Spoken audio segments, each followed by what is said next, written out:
Kaya pulong sa Dios buhi ug gamhanan labi pang mahayad kaysa espada nga duway suwab ug mudulot ngadto sa gitagbuan sa kalag ug espiritu sa mga lutahan ug sa mga kauyukan ug mutugkad kini sa unahuna ug katuyuan sa kasing-kasing. Ang tibuok kasulatan gininhawa sa Dios ug may kapuslanan alang sa pagpanudlo, alang sa pagpamadlong, alang sa pagpanulid ug alang sa pagmatuto sa pagamatarong aron ang tawo sa Dios mamahingpit, masinangkapan alang sa tanang maayong buluhaton. Paningkamuti pagayo ang pagpakita sa inyong kaugalingon sa tubangan sa Dios ingon nga iyang nahimutan usa ka mabubuhat nga dili kinahanglan magakaulaw nga sa hustong pamaagi magapanudlo sa pulong sa kamatuoran. Ug again mga kaigsuon may gala kini ang another edition sa ato ang live broadcast pinagi sa Ustream nga madunggan usab ninyo pinagi sa YouTube o sa Facebook. No, sa Facebook pwede niyo kini madunggan live. Sa YouTube recorded na lamang kini, no? Pwede gyapon kamo mag-visit sa ato ang ustream.tv nga website, Grace Oriented Doctrinal Studies, pangitaon ninyo din ha. Ug pwede mo mag-follow. Pwede po mo mag-post sa inyong mga questions, comments ug mga greetings alang sa mga kaigsuonan nga pwede ninyo nga ma-share usab dinhi ngadto sab kanila, no? So welcome kaninyo niini ato ang programa karon. Before kita magsugod, dunay mga reminders, no, nga atong pagabuhaton sa matag usa nga nagapaminaw na once again kini nga pagtulunan gi-design kini alang lamang sa mga believers, no? Kung ikaw karon nagapaminaw, nakita nimo imong kaugalingon nga dili ka pa believer, no? Unsa man pamagi mahibal-an nimo kana? Kung sa imong kinabuhi wala pa ka nagbuhat sa imong desisyon diin si Kristo mo'y imuhang manluluwas ug tuuhan nimo nga si Kristo mo'y nagbuhat sa iyahang kamatayon dito sa cross, kompleto kato nga pagkabayad o kabayaran sa imong mga sala. Kung imo ka nang tuuhan nga kanang iyang kamatayon dito sa cross kompleto na ug walay kuwang, ang tanan nimong sala gibayaran na niya, matawag ka nga luwas na og believer. No? Apan kung wala pa nimo na nabuhat nga desisyon, then pwede ka mobuhat niya na karon mismo og matawag ikaw nga born again Christian believer. Bisan pa man sa mga born again Christian believers, doon na gyapon possibility nga kini nga pagtuluan na mahimo kini nga walay kapuslanan alang kanimo. Ang number one nga reason mahimo kining dili puslanon alang kanimo kung number one matawag nato nga carnal believer ka, no, or believer nga nagkinabuhi diha sa carnality. Ang believer nga nagkinabuhi diha sa carnality is that when the believer is living out in sin or nagakinabuhi siya dinha sa sala or pagpakasala. Okay? Kung mao man kana, then usa kini ka believer nga moadto man tinuod sa langit apan kining iyang kinabuhi nining kalibutan na dili gayud makapalipay sa atong Dios ug usab ang kini nga kamatuoran mamahimo kining walay pulos ngadto kaniya. Nganuman tungod kay ang balaan nga espiritu dili siya makalihok ngadto sa usa ka believer nga dili spiritual or wala nagkinabuhi sa spirituality, no? Espirituhanon nga kinabuhi.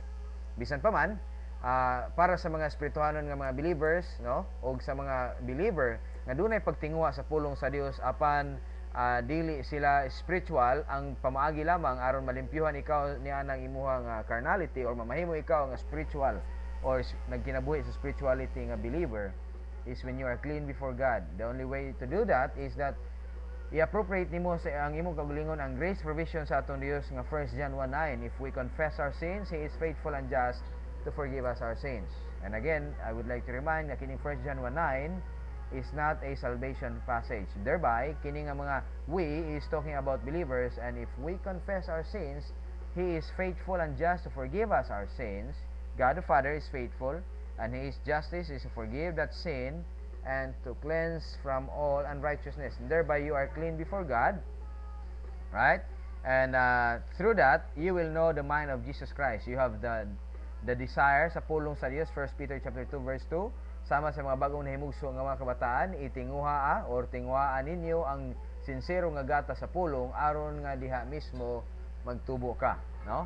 Ang resulta niini maoy mahitabo nga ang mind ni Kristo or ang una-una ni Kristo ma-transfer ngadto kanimo. But that is only an academic information nga may mahimong part kana sa imuhang spiritual knowledge. However, dili ka na makaresulta ngadto sa becoming like Jesus Christ unless dili nimo na i-apply, no? Bisan pa man atong buhaton ka na pinagi sa paghatag sa atong kagalingon karon og time to check, and if necessary you confess sins, no, kung kinahanglan man. Let us pray.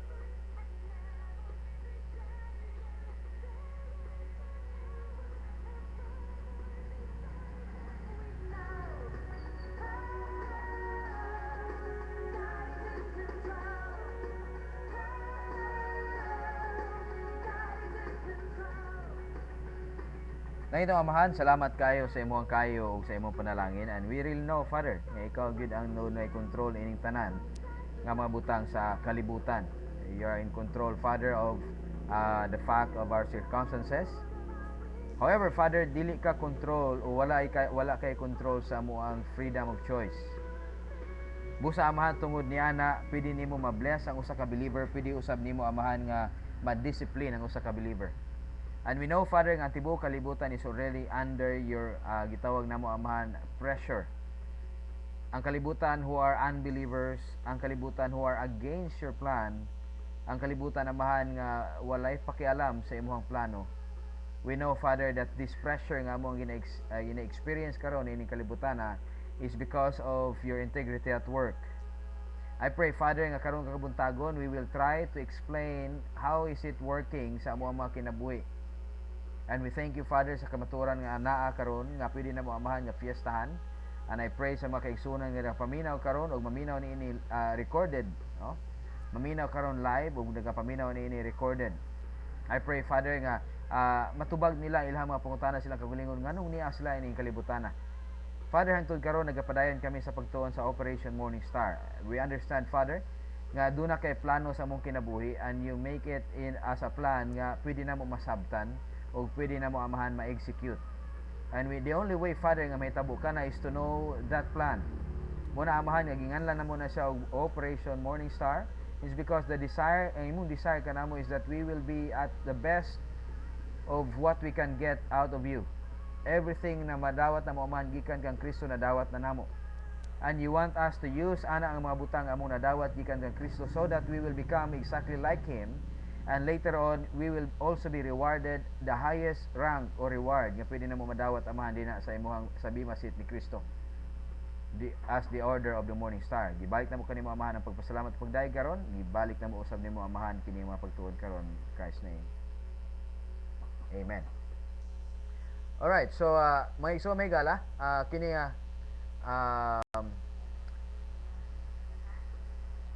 kini nga mga pagtulunan ato kini nga padayonon karon, no?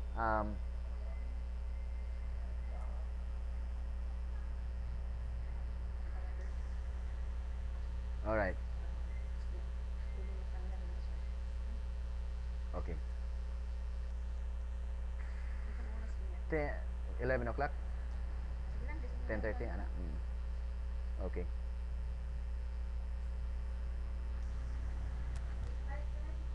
Yes, ma'am.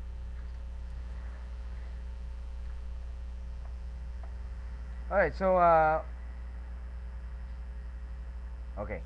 Ang ato ang mga nabiyaan nga pagtuon last time ay sumigala is regarding sa integridad sa atong Dios. We understand already kung kinsa nga to ang Dios, ug nasabtan na usab nato, no, kung unsa iya gitawag nato nga attribute, natural attribute. And by the way, I remind mo, if there are times nga ma-pause kita kadiyot, it's because dunay mga tao nga nagasulod sa to ang shop and wanting to know something, or duna sila gusto nga ipabuhat nato, no? And there will be time makinahanglan nato sila istoryahon usa, so ma-pause ta kadiyot. Doon na po yung mga panahon nga doon na yung mga sakyanan, mga muagi nga grabe gid kay kakusog, munang ma-pause punta ka diot.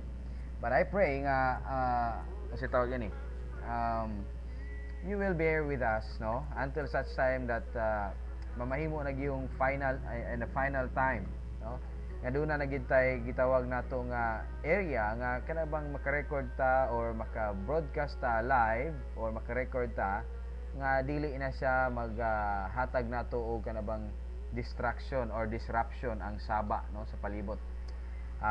Usahay, no, ako ang bata bago lang nako gi-reprimand ganiya, kinahanglan niya masabtan nga kini nga mabutang dili ni siya binuang, no, and I hope nga nasabtan niya ug unsay hinungdan nganong kinahanglan siya mo mulingkod niya atong bangko o kinahanglan siya mo atubang sa kuha o makigistorya kaniya, no. Apan ana na, no, ang bata, in fact ang tawag nako sa kuang batang gamay katong kamanghuran gyud nga si Tiredso, tawagon ako na siya usahay og si Adan, no.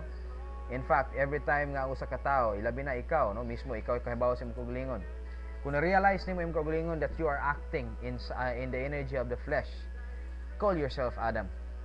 So that you will be reminded nga kani si Adan, no? Bisag babae ka or lalaki ka, no? You call yourself Adam. Tungod kay naa dinha, no? Nagsugod ang tanan kaniya. Morning ingon ani ang nahitabo karon kanato. No, dili nato pwede ma-blame si Adan sa tanang mga butang in terms of blaming only. Na ma-blame siya tungod nahitabo ni siya karon. Okay? But we cannot blame him in terms of unsay nahitabo sa imong kinabuhi karon. Remember this, nga pagpanganak nimo ining kalibutan wala ta nakapili. Wala ta niingon, Lord, ayaw lang ko ibutang sa kalibutan, no? We are drafted. Gibutang ta ining kalibutan nga wala tay pagpili. Tinuod na, apan pagbutang nimo ining kalibutan gitagaan ka sa Dios ug kapasidad sa pagpili. Unsa man ang resulta ni ana, no? Unsa man ang mga resulta ni ana nga mga butang as you grow along sa imong edad. Growing chronologically, no? We can grow we can grow up, no, and grow old, okay, sa ato ang kinabuhi ni kalibutan. But as long as we dili na to masabtan unsa hinungdan sa ato ang existence ini kalibutan, di gid usab nato si tawag ni di gid motubo atong spirituhanon nga understanding sa ato ang kinabuhi, no? Kundi na to masabtan kini nga mabutang, labi na ang integridad sa ato ang Dios. So this is very important na this is something akong ginaingon lagi, no, nga ato ang mga kabataan kinahanglan ning taon nato sila i-guide, i-remind once again and again and again, no, that there is an ultimate plan nga giandam sa ato ang Dios alang kanato sa matagusan nato. He has a general plan for all Christian believers that will become exactly like Jesus Christ. And when the time nga mahitabo na kana sa imong kinabuhi, He has a particular plan, a personal plan alang kanimo, no? Wherever you go, asa man ka karon, asa man ka moabot sa pila ka adlaw gikan karon, sa pila ka tuig gikan karon, God knows that from eternity past, and God has a plan nganong naa na or nganong naa ka ni anang sitwasyon na karon sa imong kinabuhi. He is in control of our circumstances. Ang ato lamang is that we are in control of our volition. Muna nga dili nato pwede nga isisi kang Adan ug unsa man ang mga butang nga nagahitabo karon sa ato ang palibot. It's because of the decision making sa matag usa. Of course, nagsugod na kang Adan. But the greater or the intensity of pressure nga naa ta karon is because of every decision nga naa ang mga tawo nining kalibutan. And remember this, out of, no, 100% human beings sa tibuok kalibutan, no, there are only a handful of people nga matawag nato, gitawag nila ilang kaugalingon nga mga Christians.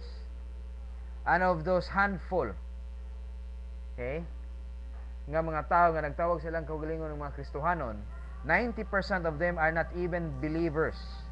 More than 90% of them are not even believers.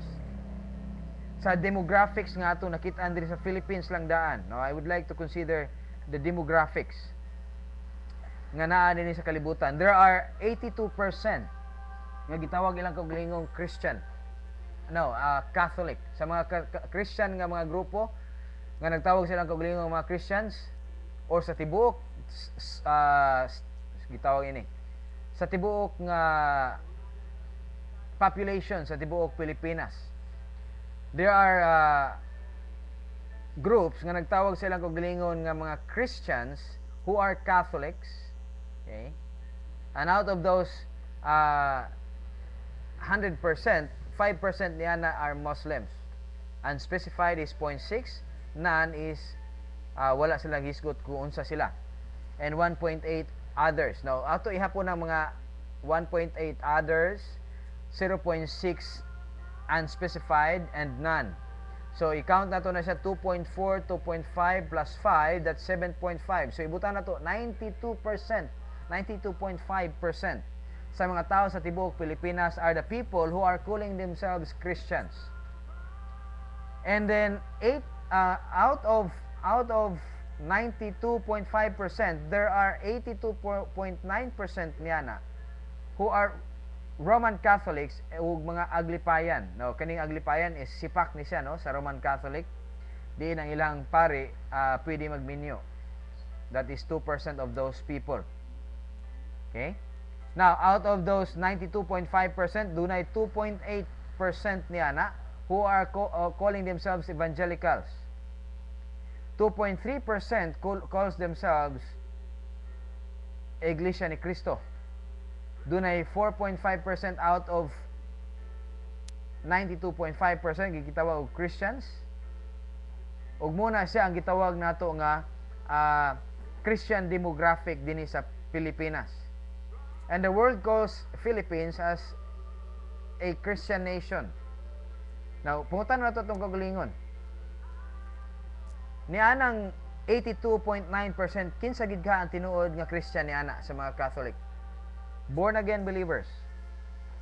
Sa 2.8 evangelical, pila gid ka porsyento niana ang tinuod nga born again believers.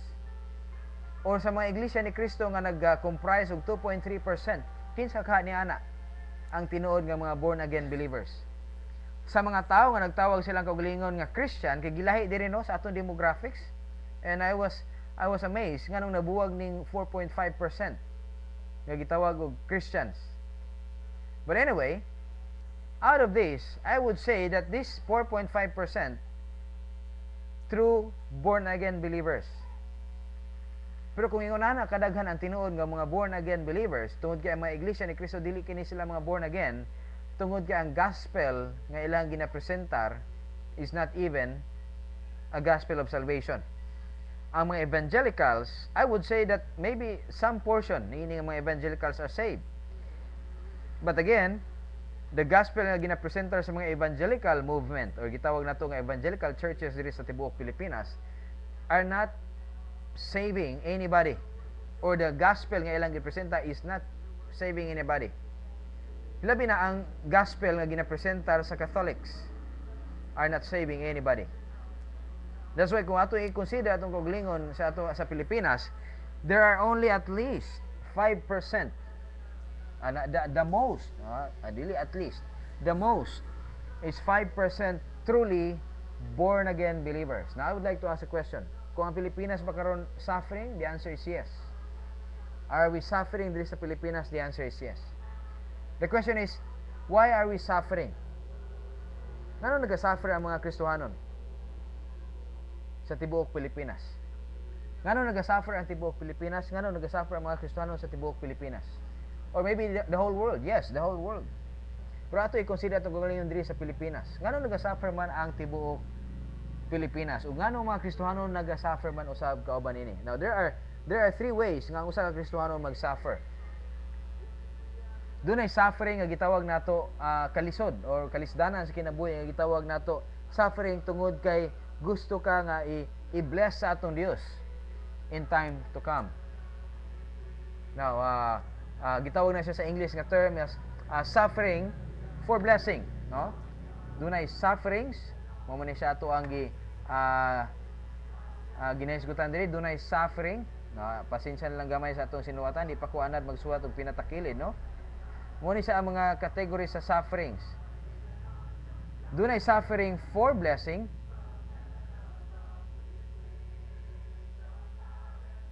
Okay?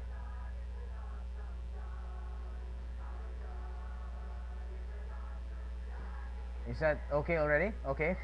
Okay. Sufferings. This is sufferings. S na siya. Now, dunay suffering for blessing kung ang usa ka believer knows how to live in his new man. Ana, no?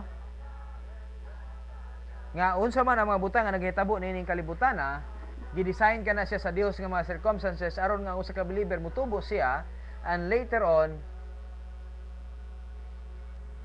will become exactly like Jesus Christ, and that He will produce gold, silver, precious stones because of that circumstances, and by the time nga makikatubang siya sa atong Ginoo sa Kristo dito sa Bema Seat, he will receive gitawag nato og blessing tungod niana. Okay? So that is suffering for blessing. You are suffering because God intended you to be blessed in the time to come, in the Bema Seat judgment. Okay? Now, Whatever is ang imong ginasugat diri sa kalibutan, ingon pa ni Apostle Paul, the grace of God is sufficient. You will always remember sa grasya sa atong Dios that anything nga imong atubangon ining kalibutan, any circumstances is designed by God for you to be blessed. However, para sa mga carnal believers, okay, matawag nato kana siya nga kung ang usa ka believer is suffering because of, gitawag nato cursing or discipline, suffering because of wrong decision. Okay? So that is suffering because of God is disciplining that believer. Ang form sa cursing sa usa ka believer is not really cursing as he will go to the lake of fire. Pero kana siya nga cursing is, we call that a discipline nga ginabuhat sa aton Dios. Okay? Or gitawag na siya sa uban nga mga magtutudlo as attention getter, or magkuha siya or magkosya sa imuha nga makamata ka. You will be your attention is called. Okay? Now there is also a suffering because of association. And most often, okay, believers, amo ni siya suffering because of association. Now unsa man na siya? Ato sa na-explain. Ato na i-define, no? Ang suffering for blessing, ako nang i-define sa inyo, that this is for believers who are spiritual, growing to become exactly like Jesus Christ, and somehow knows how to live in the new man, okay? And then, sa time to time siyang kinabuhi, he knows and understand the truth, and applying the truth sa iyang kinabuhi, and every circumstances nga masugatan sa kinabuhi, he is applying truth because of that circumstances. And because of that, it is a kind of suffering diin ang usa ka believer makadawat siya og blessing later on sa iyang kinabuhi. Okay? Blessing in time and rewards in eternity. That's blessing in time and rewards in eternity. Okay? Now, suffering for cursing or because of wrong decision is suffering for blessing, for discipline. Okay? Para gyapon ni siya sa mga born again believers. Suffering ni siya, suffering ni siya, categorical para sa mga believers lang. Okay? This is for believers. Okay? This is for believers. But here, suffering of association is both believers and unbelievers. Now, saan sa mga pamagi nga ang unbeliever ma-include siya suffering because of association? Number one, ang mga believers are already suffering because of his association to the world. Under siya sa curse ni Satan, o under siya sa curse ni Adan. Okay? Wa man tay labot kita sa curse ni Satan. Nahimo kitang under sa curse ni Satan because of Adam, and because we are associated in Adam, that's why we are suffering tungod niya ng suffering nga gihatag niya kang Adan. Another form of suffering by association is that you are involved into this gitawag nato nasod nga Pilipinas. Ug ang nasod nga Pilipinas calls themselves a nation of Christians who are not really. Pero nagtawag ang kalibutan sa Pilipinas nga Christian, and yet they are not living in spirituality. Okay?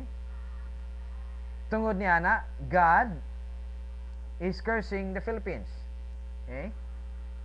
Now, if God is cursing the Philippines, what does it mean? Does it mean nga ikaw pod nga usa ka spiritual believer magsuffer o kundili? The answer is that you will also suffer, no? Now, para sa mga believers o unbelievers kining gitawag nato suffering by association. So, nakita nato diin ang usa ka believer, no? Pwede siya mag-suffer tungod niya na. Ug makita usab nato nga ang usa ka unbeliever mag-suffer siya. Okay? Tungod niya na. Now, para sa mga believers, which ato makita nga dunay duha ka kategory sa believer, di ba? Carnal o spiritual, no? Para sa mga carnal believers, they are suffering by association. At the same time, they are suffering because of discipline. Para sa mga spiritual believers, they are suffering by association. At the same time, they will be suffering because of blessing. God wants them to be blessed later on. Okay? So muna siya ang pwede nga mahitabo. Pero para sa mga unbelievers, it is only for what? Being associated and that they are suffering because of cursing and not discipline. No? Para sa mga unbelievers. Walay labot sila sa discipline nga gihatag sa atong Dios because discipline is only for believers. Right? So, let's continue. Now, nganong ingon ani man? Nganong doon na may suffering? Now, we are not supposed to study in a greater detail about suffering. Pero ato mangutana is nganong doon na may suffering? It so happen nga ato ang klase pod karon is talking about the integrity of God, no? Now, it's not really so happen. It's because of our study today is the integrity of God. Nakita nato, no? Nga diha sa integridad sa atong Dios, dunay gitawag nato nga, no, once again, unsa ganito ang meaning sa word nga integrity sa atong Dios? Makitaan ba na siya sa ato ang mga dictionary, no? Makitaan ba nato na siya sa ato ang Bible dictionary? Naa ba na siya diha sa ato ang Bible? Naa bay word nga integrity sa ato ang Bible? Okay? Actually, dunay mga concepts regarding the integrity of God nga para sa uban nga mga theologians, and even the Bible, you can see the word holy. Okay? Now again, akong gi-istorya na ninyo last time nga most of the teachers, Bible teachers, no, doctrinal teachers, explains holiness or God's holiness in terms of, now before tamo adto ni ana, okay, kinahanglan nato masabtan that this is God, no?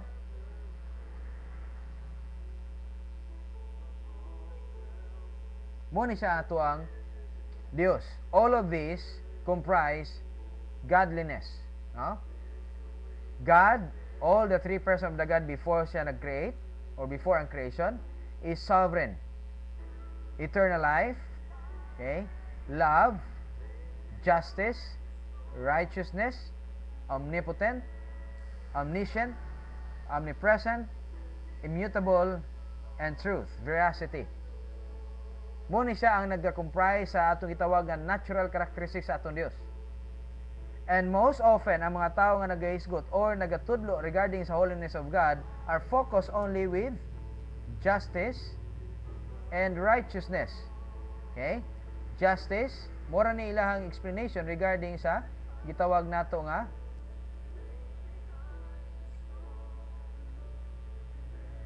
holiness, justice, and absolute righteousness.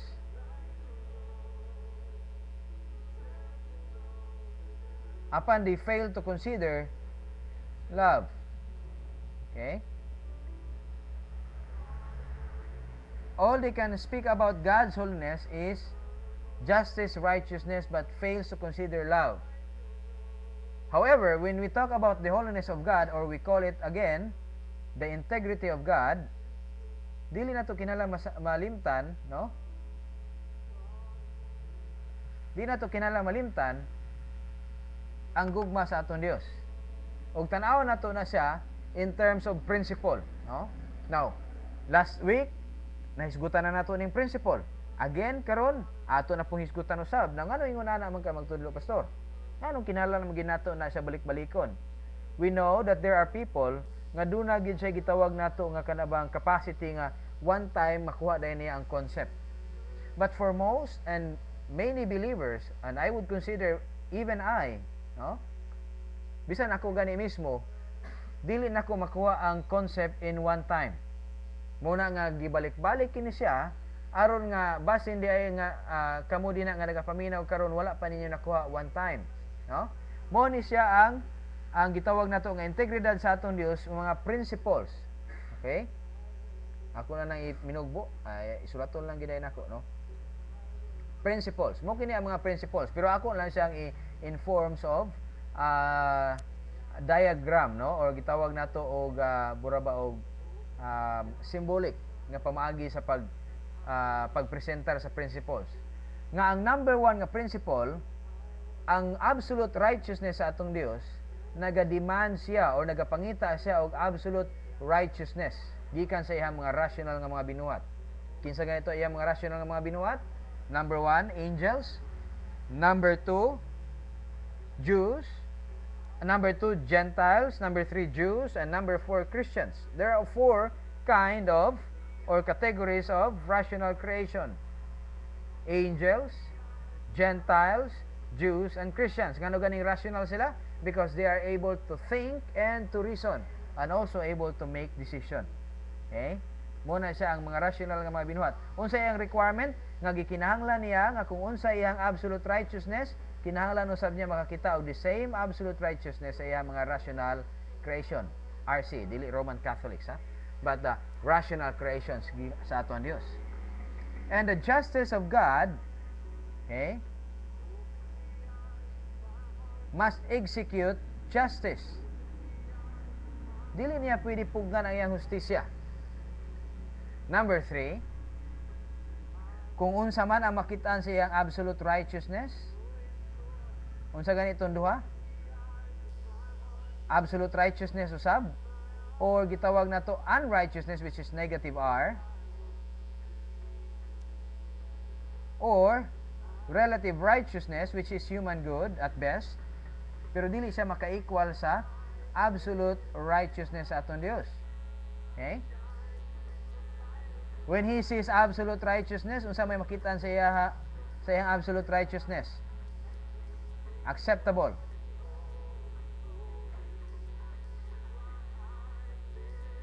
How about kung makita niya ang gitawag nato nga negative righteousness, which is unrighteousness, which is sin, or relative righteousness or human good, not sin but human good. Unsay buhaton sa aton Dios sa iyang righteousness? It's rejected. Okay? Iya ka nang i-reject. And we say that whatever the righteousness of God sees, the justice of God, buta na to J, dinhi, executes blessing,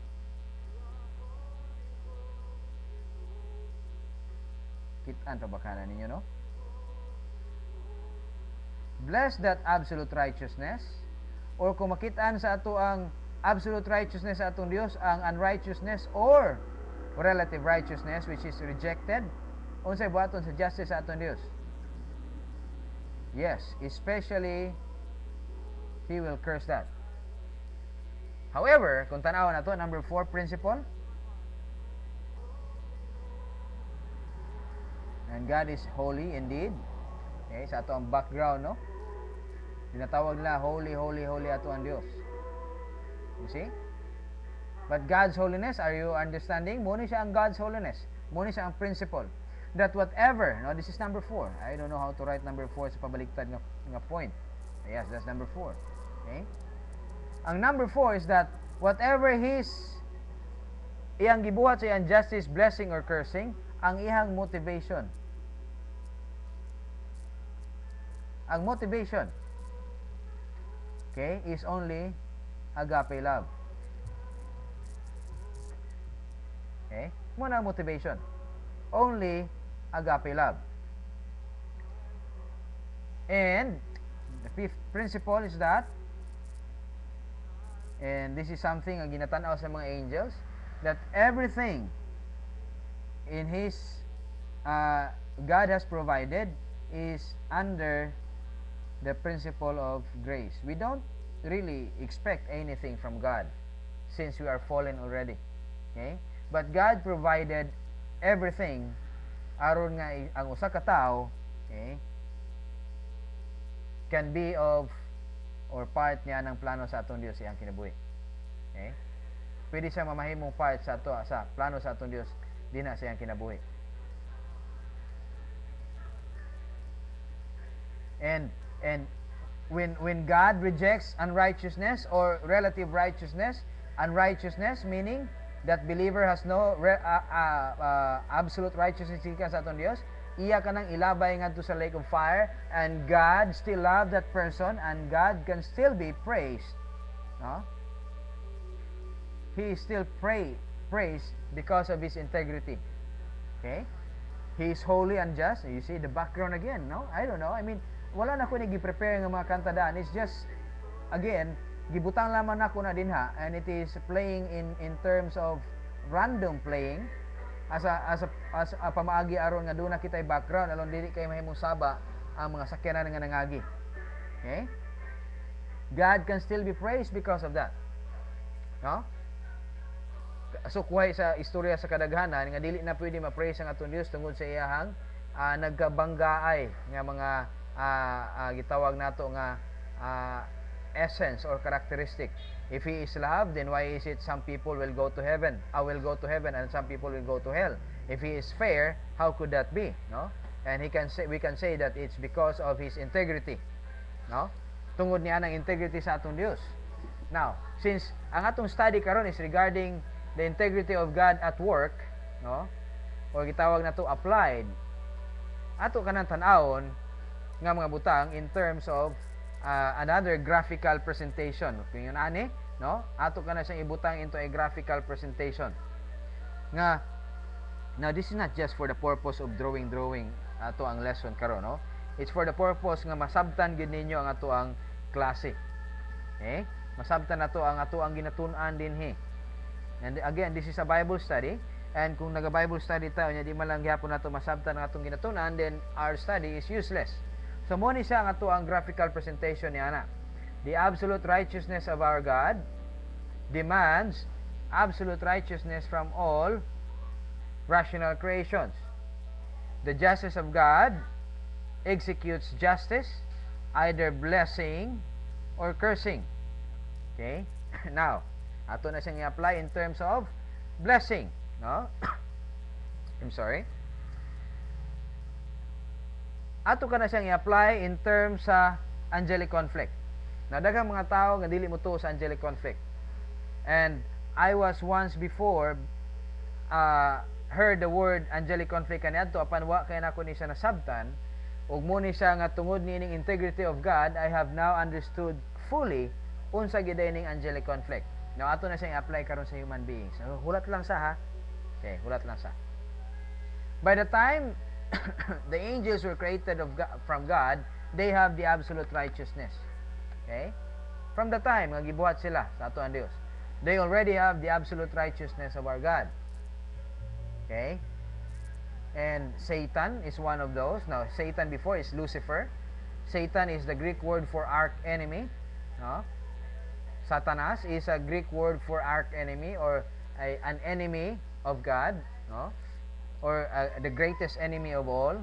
That's Satan, no? But before he is Lucifer, he is created by God perfect. Okay? Specially created by God perfect. Now, am I saying specially created by God? Nagingon ba ta ni ana nga ang uban dili specially created and that's why they are not perfect? No. All of the angels were created perfectly, having the absolute righteousness of our God. But they are also given sa ato ang Dios freedom of choice, volition. Right? But that doesn't mean nga kung doon na sila volition, they will simply disobey God. No. They have to make a choice.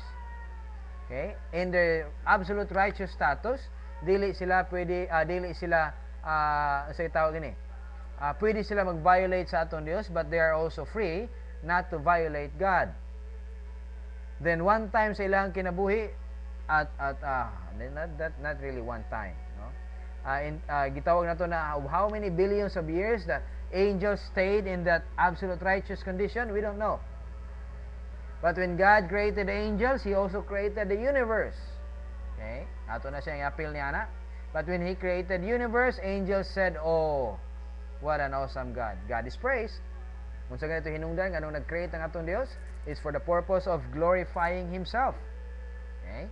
Now, glorifying Himself means nga ang iyang lihok sa iyang natural attributes is a balanced workout of all of His gitawag nato natural essences, namely sovereignty, eternal life, love, justice, righteousness, omnipotent, omnipresent, immutability, and veracity or truth. Immutability means unchangeable or unchangeability of our God. And when He created, He wants that kining tanan niya, nga atong istoryahan, kining napulo niya ka mga hiyas, Cell Junior Uay, nga atong ginaisgutan, is at work and is always balanced in everything. Ibig sabihin, ang sovereignty dili maglabaw, ang eternal life dili maglabaw, no? Ang love, ang justice, ang righteousness, omnipotent, omnipresence, immutability, and veracity, dili siya maglabaw sa usag-usa. That they are safely guarded with the word integrity. Now, once nga nag-create siya sa mga angels, angels were created perfect, angels were created also with freedom of choice, volition, and that He created the universe and everything, the universe just be there. Bam! There it goes. Universe is there. So kuhay kini sa mga pagpanudlo sa kadaghanan nga mga gitawag nato og creationist nga ang kalibutan is only 6,000 years old. I would say, no, that for how many years nga ang kaning kalibutan was created, I would say it's billions and billions of years. Nga naman, because when God created the universe, earth is there. And the angels, okay, do not like, wow, kagwapo sa universe. Okay? Tanan. And the only place of that universe nga gitawag nato og having a biosphere, okay, a lugar nga dunay kinabuhi, is earth. And thereby sa tanan nga sa mga angels nakita na nadaan ang kalibutan kaniadto pa, no? Nga lahi gid siya sa tanan. Mo lamang ni ang kalibutan nga dunay kinabuhi. And I would say perhaps, okay, during that time dinosaurs existed before the fall of Satan, Lucifer. Okay? Nana sila daan din na. That's why ana pod kalawom ang pagkalubong nila sa ato ang kalibutan. Okay? And for how many years that Satan nga nag-disobey siya sa atong Dios. Now, before tamo ato sa disobedience, adto sa ilang time sa righteousness. When God sees sa mga angels, no, by the way, this is for angels, no? Adto ta karon sa human beings. Taon lang. When God sees absolute righteousness sa mga angels, walay laing mabuhat ang justice sa atong Dios kundi ang paghatag lamang og blessing. And when God blesses the angel, His motivation is only love. Okay? Mo na siya. Okay? And of course, the any provision nga gihatag sa atong Dios sa mga angels during the time is still gitawag nato in forms of grace. Dili kay nimo masabtan ng grace. Why? Because they might even gitawag nato deserve to be given anything from God or be blessed by God nga naman. Tungod because of napa sila sa gitawag nato nga righteousness status. Okay? Pero masabtan ninyo og dako ang grasya, okay? When it is in forms of, how about kung ang mga angels have failed? By the time nga mga angels nakita sa atong Dios, especially Satan and the fallen angels, he found unrighteousness in him. The righteousness of God sees unrighteousness. Unsa man ang ibuhaton sa atong Dios? Sa iyang justice. Cursing. And God decided Satan to be put into the lake of fire kauban sa mga fallen angels. But Satan, no? And when God decided to nga ibutan sila ngadto sa lake of fire, his motivation is only love. Okay? Even though cursing eternal death, separation from God for all eternity, ngadto sa lake of fire, his motivation is love. Okay? And when you realize, may gala, ang mga angels dili mamatay. Ang angel, especially Satan in himself, ingon niya, I will be like the Most High. The only way for Satan to be like the Most High is to dethrone God Himself dito sa iyang trono sa langit. And that cannot happen. And it will never happen. But by God's grace and His love towards Satan, He gave Satan, no, a choice of going back to God so that God can impute again ngadto kaniya the righteousness. But Satan refused God, and thereby unrighteousness is present still diha sa iyang kinabuhi.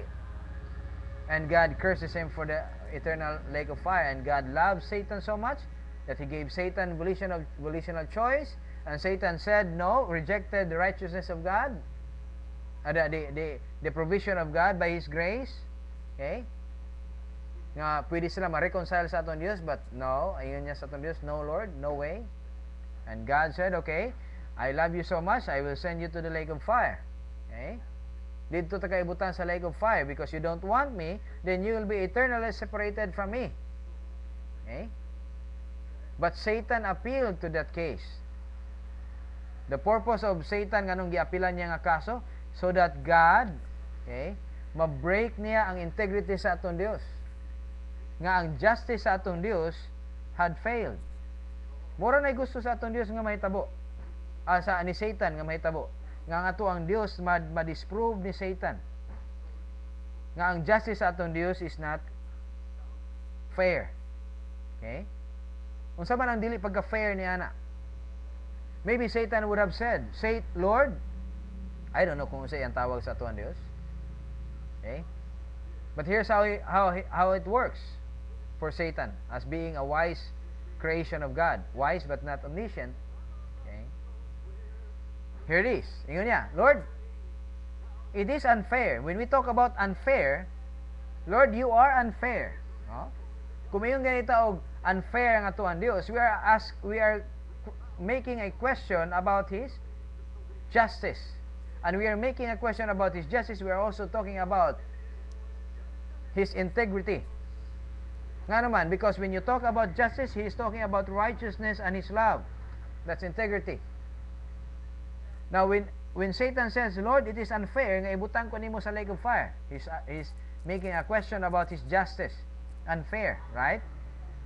Now, pag ingon niya, you are unfair, Lord, nga naman, God would have asked Satan, nga naman, and Satan answered, Lord, kinsa di naghatag sa ko og capacity of choice. Remember, unsa gani ang naa kang Satan?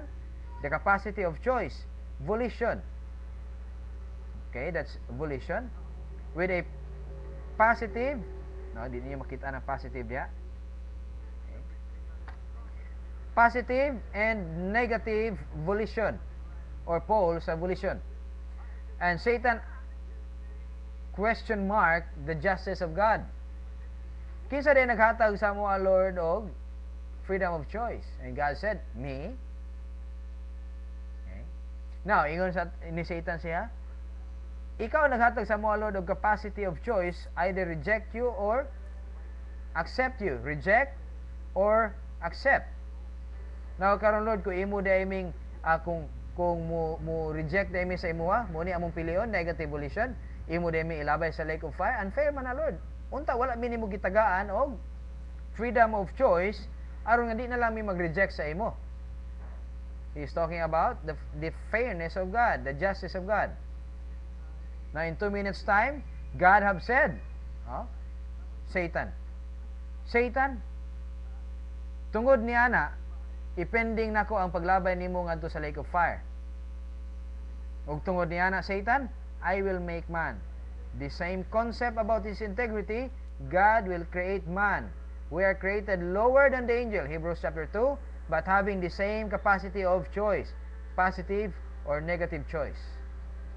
Okay? Remember this. Ato ka nang balikan nga pagtuon ugma nga higayon, Friday, as long as everything goes well. Okay?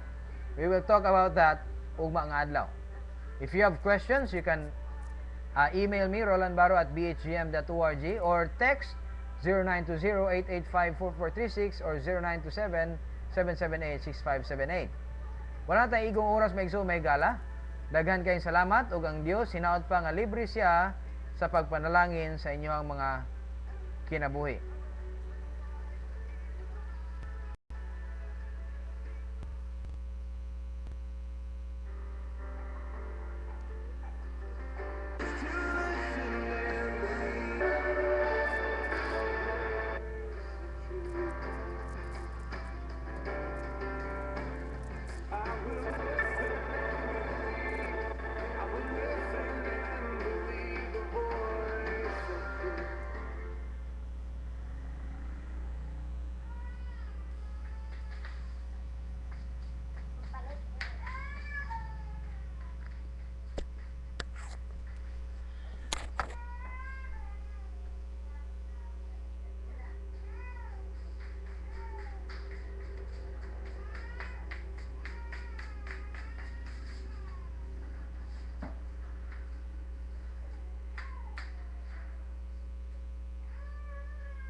Alright, stop na to.